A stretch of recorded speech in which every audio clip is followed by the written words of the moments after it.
Olá pessoal, professora Maísa com vocês para falar de língua portuguesa, para estudar gêneros textuais, certo? Hoje, o que a gente vai ver?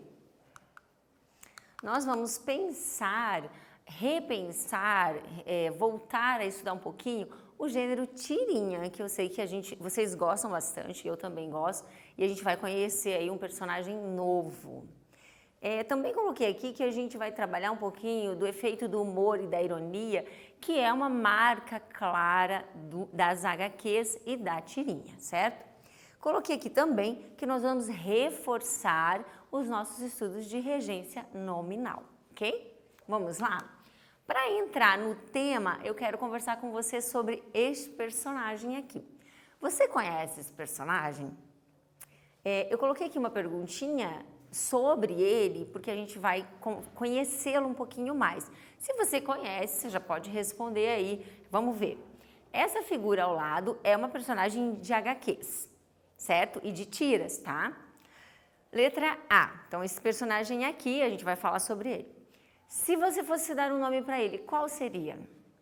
Ele combina com que nome você acha, assim? Se você fosse criar, você é um criador, você está criando esse personagem, você tem ele e agora você precisa construir. Na letra B, qual seria o contexto de suas histórias? Onde será que ele viveria? Ele moraria com quem? Que idade mais ou menos ele tem? Coloque aí o que você pensa, o que você criaria a respeito desse personagem. Vou dar um tempo e você volta comigo já já.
E aí, você usou sua criatividade para pensar sobre isso? Aqui na produção nós tivemos algumas ideias, tá? O cinegrafista Christian, ele falou que ele se parece com o nome Vicente, porque ele teve um amigo que parecia esse personagem meio punk, uma coisa assim. A nossa coordenadora de português, a Silene, ela disse que ele se parece com o nome Blue Punk. Blue Punk, eu gostei, achei que tá legal, né? Vocês vejam que quando a gente cria, a gente busca os nossos repertórios, né, de história, linguísticos, né? Então é muito bacana fazer esses exercícios. Na letra B, qual seria o contexto de suas histórias? Eu creio que você deve ter pensado em vários contextos, né? Você é muito criativa, essa sua idade é uma idade assim muito boa para criar, para pensar, para produzir. Então você deve ter pensado. Então agora a gente vai entrar no personagem de fato e vamos conhecer, na verdade, o nome dele e qual o contexto das histórias dele. Vamos lá? Veja lá, aqui eu trouxe, eu vou ler para você não precisa se preocupar, a letra está pequena, mas eu quis trazer assim, porque foi assim que eu recebi do autor, né, do artista aí que me enviou esse material. Olha só, o nome dele, gente, é Punk Afonso. Veja, ele colocou, né, o Rodrigo, a gente vai ver que é o Rodrigo Bellato que construiu esse personagem, que elaborou, ele colocou uma adolescente trintão. E aí eu vou ler um pouquinho disso aqui, desse material, para você conhecer o nosso personagem. Um personagem pouco conhecido do público, mas com um imenso carisma. Assim é o Punk Afonso. Será que você conhecia o Punk Afonso? Veja lá, eu vou ler com você. Criado em 1987 pelo cartunista paulista Rodrigo Bellato, no auge dos seus 9 anos de idade. Olha só, ele foi criado pelo Rodrigo aos 9 anos de idade. Olha que bacana, né? A gente começar a produzir tão cedo e dar margem para as nossas artes, né? E aí ele diz: o punk daquela época se transforma a cada dia, a cada novo aniversário. Inicialmente criado para ser um rebelde das HQs de Bellato, acabou se tornando o mais inocente, nocivo e amado de todos os seus personagens. Olha aqui que legal, ó. Você tem o primeiro Punk Afonso, tá bem pequenininho ali, depois a gente vai ver num outro slide, 1987, primeiro que foi criado com 9 anos. E depois ele foi aí, claro, né, evoluindo. Olha, em 2003 ele é aqui bem bravo. Aí você tem 2009 ali e tem 2015 aqui, tá? E aqui 2017 o desenho dele, tá certo? Legal, então a gente está conhecendo, o Rodrigo está morando em Curitiba, né? Ele é de São Paulo, mas está morando em Curitiba. Vamos lá? Vamos para uns exercícios nossos aí a respeito disso. Vamos lá. Você, no exercício 2, você sabe identificar uma charge, um cartoon e uma tirinha? Bom, por que a gente está entrando nesse exercício? Porque a gente está falando de histórias em quadrinho, né? E as histórias em quadrinho, elas têm tipos aí, né? E nesse sentido, a gente tem, dentro do universo das histórias em quadrinho, do universo das HQs, você vai ter aí outros gêneros relacionados, que é a charge, o cartoon e a tirinha, certo? Nós estamos focando na tirinha, mas é preciso conhecer um pouquinho os outros gêneros. E aí eu quero fazer esse exercício com você. Eu vou te dar minutinhos para você identificar no texto A, este texto aqui. Será que ele é um cartoon? Será que é uma tirinha? Ou será que é uma charge? Vou dar tempo e a gente volta.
Então, você respondeu?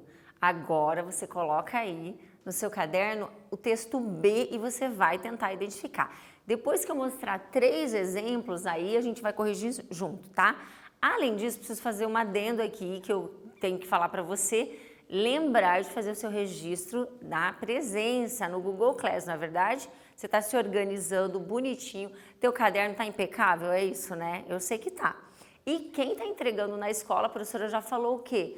Entregar com cuidado, fazer os exercícios, acompanhar a aula, fazer os exercícios bem bonitinho, colocar de repente numa folha extra, grampear, nome, número, tudo bonitinho, com turma, para deixar tudo bem organizado aí nos seus estudos, tá bom? Vamos lá para a letra B? A letra B, você vai ter um tempo para olhar e aí marcar, tira ou cartoon ou charge, tá certo? Vamos lá?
Então, você conseguiu aí.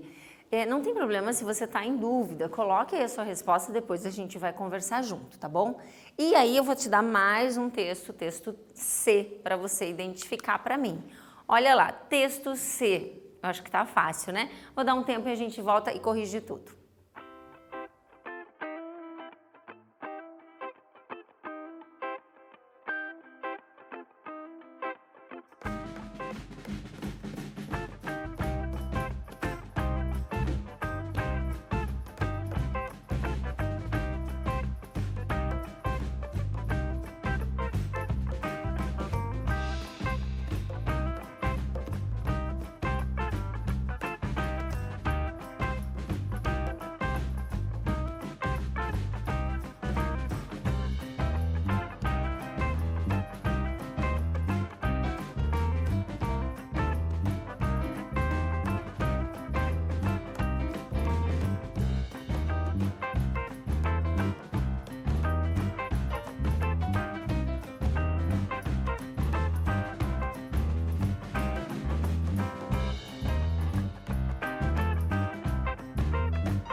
então você identificou, né? Ou não? Vamos ver? Vamos lá. A professora colocou aqui um gabarito e depois do gabarito a gente vai analisar com calma essa teoria, né? Um pouquinho dessa teoria aí sobre esses 3 gêneros aí. Vamos lá. O texto A, ele é um cartoon. Você acertou? O texto B é uma charge, nós podemos considerá-lo assim. E o texto C, você já sabe, é uma tirinha. A gente já estudou tirinha, então acho que está claro para você, tá certo? Vamos lá? Então vamos ver isso com calma? O que é o cartoon? A professora tirou uma teoria básica só para a gente conhecer um pouquinho mais. Cartoon, ele vem da palavra inglesa, né, cartoon, e significa literalmente cartão, que é o suporte onde eram feitos desenhos ingênuos e descompromissados de humor para serem inseridos nos jornais em seus primórdios. O cartoon geralmente constitui-se de um só desenho, uma imagem cômica e universal. É exatamente o que a gente vê aqui, né, pessoal? Ó, ela não tem necessariamente uma marca histórica, não está preso ao tempo. É uma ideia cômica, né, desse personagem aqui, ele pescando na tela, né, numa tela aí. Então você tem essa brincadeira, esse humor descompromissado, ok? Na letra B, aliás, a próxima é a charge, que a gente já identificou. O que seria a charge? Ela é uma palavra da língua francesa e significa esse gênero aí, essa palavra, um ataque, certo? Ou carregar no sentido figurativo. Então a charge, ela trabalha muito com a caricatura de personagens, tá certo? Você sabe que existem outras charges políticas dentro de um contexto de jornal que você vai perceber que os personagens, eles são marcados por traços muito fortes, né? Por quê? Caricaturados, tá certo? Geralmente é também só um desenho, difere do cartoon, por quê? Porque ele é exagerado, como a professora está dizendo, e tem um caráter mais crítico, geral, normalmente preso à política, tá? Tá dentro normalmente da notícia, dentro do jornal, na verdade, lá perto dos artigos de opinião, e preso a determinada época. Então essa é uma marca muito forte da charge, estar preso historicamente, tá certo? Por esse caráter político e social, a charge pode servir como um elemento histórico, né? Então ela está presa. Quando você olha uma charge, você vai ver que ela está marcada historicamente. Vamos ver o exemplo que a gente viu. Você tem o quê? Você tem aqui a ideia do histórico da quarentena, esse momento nosso em que a gente está repensando as nossas maneiras de se divertir e de se relacionar. Aqui no caso, vocês estão percebendo que você tem 2 vizinhos aí brincando de ping-pong, dessa maneira, né, mais longe, para poder não se contaminar, não ficar perto, como a gente está em isolamento social, tá certo? Ok? E aí a gente tem a tira. A tira você já sabe, vou retomar com você aí. A tira é uma sequência de imagens, o termo atualmente mais usado para definir as tiras curtas publicadas diariamente em jornais. Mas, historicamente, o termo foi designado para definir qualquer espécie de tira, não havendo limite máximo de quadros, sendo o mínimo de 2. Beleza? Legal, né? Então vamos lá? Vamos olhar essa tirinha do Punk Afonso, que a gente acabou de conhecer, do Rodrigo Bellato, e aí você, daqui a pouco, deixa eu ver, a gente vai fazer um exercício. Eu vou ler com você aí, você pode ler, vamos ler junto, vamos lá. Como assim autorretrato? Aí você tem o personagem que está com ele. Abstrato Punk. Para mim, ele não sabe pintar.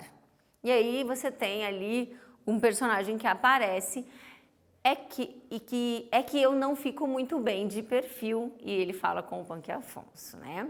Ok? Eu vou ler aqui, vamos ver, vamos fazer um exercício. Veja, você tem o primeiro e o segundo quadrinho para você, e o terceiro. O exercício sobre essa tira diz assim: na tira de Punk Afonso, como o humor se estabelece. Veja que a tira, ela vai trabalhar com esse humor ali a partir das imagens e das falas. Como se estabelece esse humor? Você vai escrever, explicar e aí daqui a pouco a gente volta.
Então, eu acho esse exercício um exercício aí que exige de você uma reflexãozinha, pensar um pouquinho para escrever, tá? Talvez não tenha dado tempo de fazer tão bonitinho agora, mas depois você pode voltar, refazer o exercício, tá? Por quê? Porque uma marca da nossa capacidade leitora é conseguir, dentro das aulas de português, nesse aprendizado que a gente está fazendo, explicar aí como se dão os sentidos dentro do texto.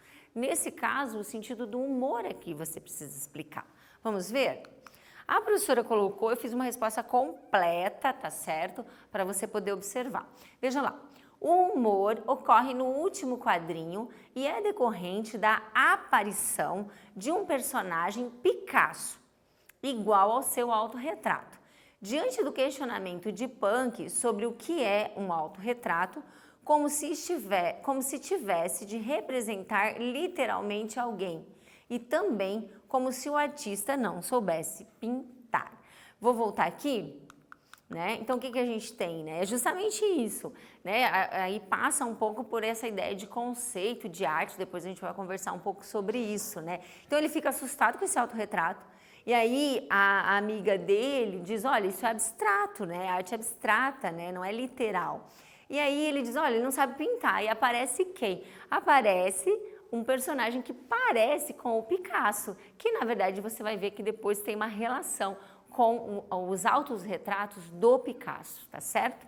Ok?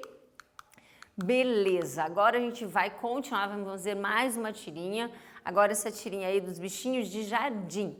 Leia essa tirinha que traz a personagem Joaninha, criada pela designer gráfica Clara Gomes. Trata-se de uma personagem que gosta de escrever, tem muito talento e vive em constante mau humor. Deixa eu ver aqui se eu coloquei, ó, aqui a gente colocou ela toda e depois a gente destacou aqui bonitinho para você. Vamos lá. Toda vez que recebemos uma notificação de mensagem, a Joaninha está falando, plim, né? Nosso cérebro ativa a região de satisfação por recompensa. É isso, milhares de anos de evolução para acabarmos viciados em luzes piscantes, ok? Veja lá, o primeiro quadrinho, o segundo, o terceiro, e aí a gente tem o exercício de interpretação. Qual o principal tema tratado nessa tirinha, tá? Aí eu volto na tirinha para você. Qual é o tema, tá certo? Tempo para você e a gente volta.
Então você respondeu, qual é o tema, né? Perceber o tema do texto também é importante como leitor, né?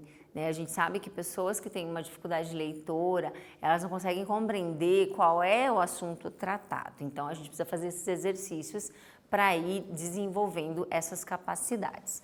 Vamos lá. A professora colocou para você. Você deve ter colocado também o tema. E aí eu coloquei aqui. A dependência ou vício que leva as pessoas a estarem sempre conectadas a dispositivos eletrônicos. Nesse caso, o computador, notebook. Olhando para a nossa tira, é isso que você observa, né? Quando a Joaninha diz, é isso, milhares de anos de evolução para acabarmos viciados, ela usa esse verbo que indica dependência, em luzes piscantes, que é essa ideia aí dessa notificação. Eu e você sabemos muito bem o que é isso, não é? Ok, vamos lá? Continuando, a gente vai para o exercício 5, ainda com essa tira da Joaninha. Vamos lá? O que indica o uso da reticências nos 2 primeiros quadrinhos? Então, uma marca linguística, tá certo? Veja lá o que significa, a gente volta para conversar.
Então, você conseguiu responder, né? Você é um leitor de HQ, de tiras, de mangás, com certeza você conseguiu responder. O que a gente colocou aqui? Indica que a ideia foi interrompida no primeiro quadrinho e continua no segundo, né? Então você tem essas marcas que ajudam o leitor a observar essa relação de discurso que está sendo trazido pela Joaninha, beleza? Exercício 6, ainda nessa tirinha, vamos lá? Toda vez que recebemos uma notificação de mensagem, plim. O que o uso da onomatopeia plim indica no primeiro quadrinho? Respostinha para você, daqui a pouco a gente volta.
Você conseguiu identificar, né? Tá bem claro.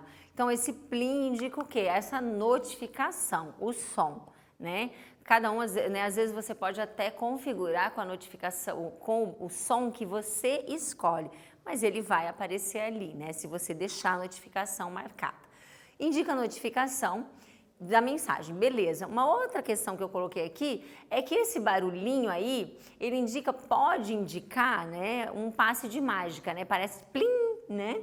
Como se a mensagem fosse algo fantástico, maravilhoso, certo? Então você tem também essa ideia desse prazer, desse vício aí, marcado com esse plim aí, que dá essa ideia de maravilhoso, fantástico, como se fosse uma mágica aí acontecendo, tá bom? Ok? E o exercício 7. A expressão luzes piscantes aí dentro desse quadrinho, ele pode fazer referência, essa expressão pode fazer referência a quais elementos? Veja ali, é isso, milhares de anos de evolução para acabarmos viciados em luzes piscantes. Veja que ela está fazendo uma crítica. Eu quero que você me diga o que significam o que significa luzes piscantes dentro desse contexto.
Então, luzes piscantes, né? Vamos ver?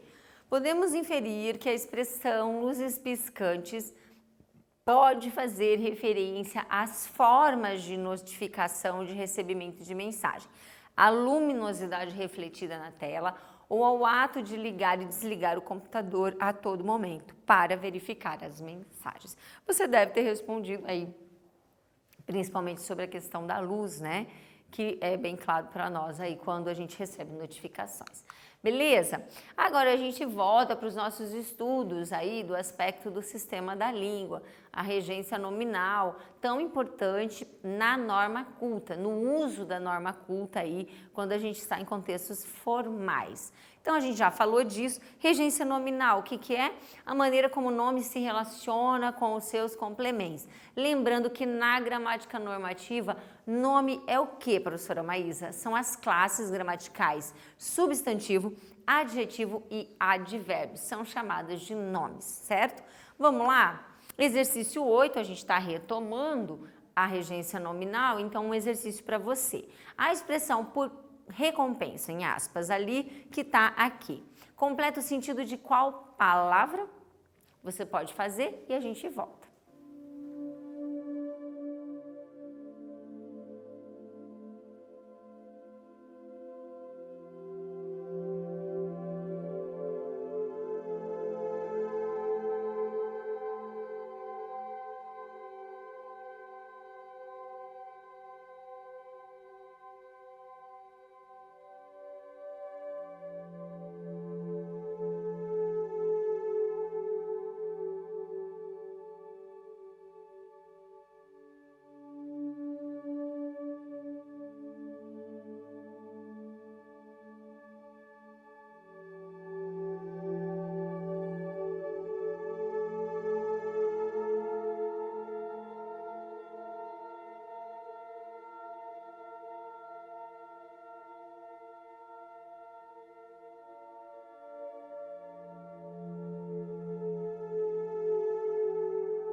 Lembrando regência nominal, você conseguiu responder, não é verdade?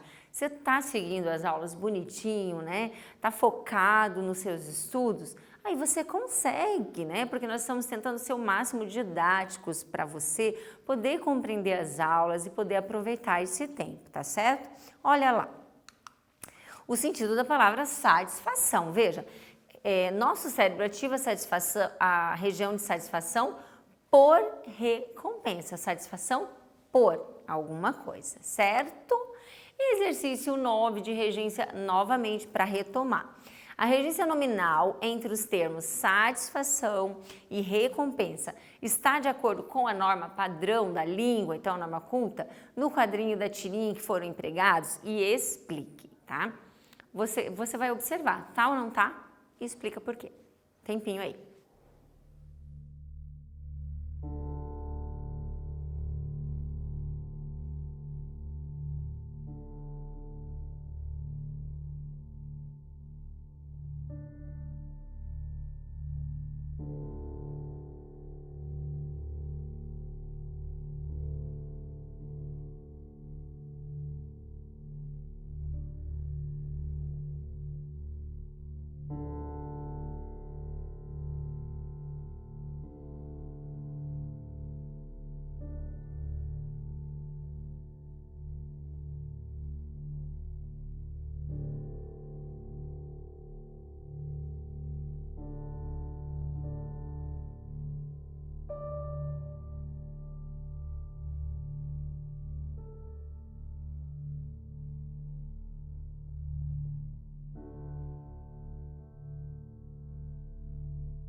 Então, você explicou? Vamos lá, gente, ó.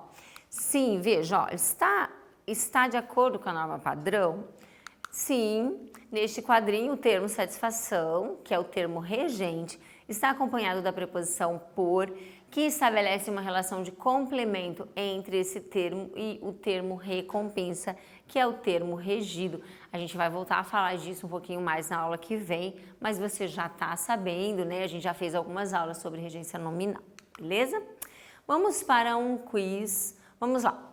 Para que se estabeleça uma relação adequada de regência entre os nomes, é necessário observar a relação de sentido entre as palavras, termo regente e termo regido, no contexto em que são empregados, e também a preposição que acompanha o termo regente. Falso ou verdadeiro, um tempo aí só para você anotar a letra A ou letra B e a gente volta para conversar.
Você conseguiu responder?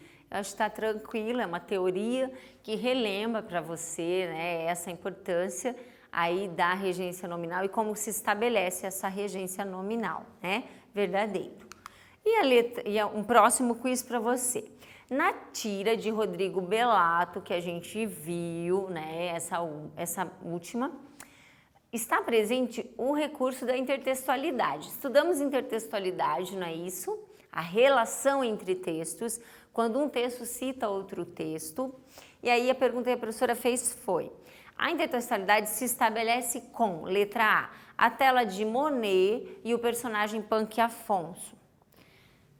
Letra B, a relação entre a obra de Picasso e o personagem Punk Afonso. Tá fácil, né, gente? Então vou dar um tempinho só para você anotar e aí a gente volta, tá bom?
Tá fácil, né, gente? Eu não tenho problema, às vezes o exercício é fácil, daí você fala, nossa, mas que exercício fácil. Mas é bom, às vezes, né, gente, a vida não precisa ser tão difícil. Pode ter uma coisinha fácil, gostosa, que você fala, poxa, que legal. Então recebe isso como um presentinho, tá bom? Vamos lá? Letra B, é óbvio, né? Então veja, curiosidade para você nessa aula.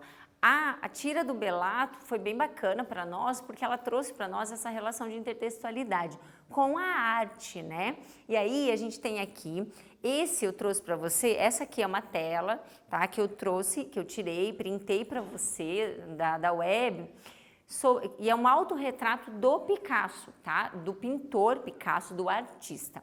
Veja lá, um dos autorretratos de Picasso anteviu o movimento cubista de arte. Então, o Picasso ele foi um precursor do movimento cubista, certo? E aí, qual que é a ideia, né? Nesse caso aqui, esse autorretrato dele aos 90 anos. Então, ele foi fazendo autorretratos ao longo da história dele enquanto pintor.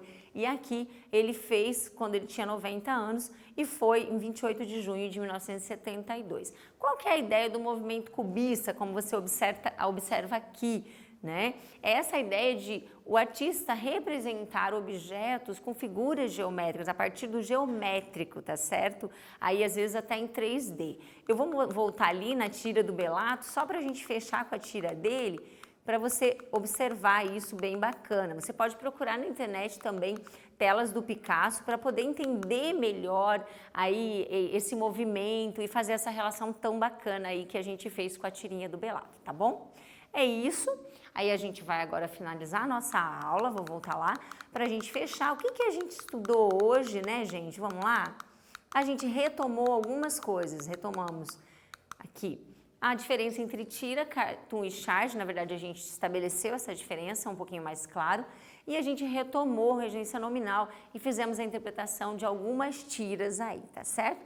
Muito obrigada por você estar aqui e até a nossa próxima aula.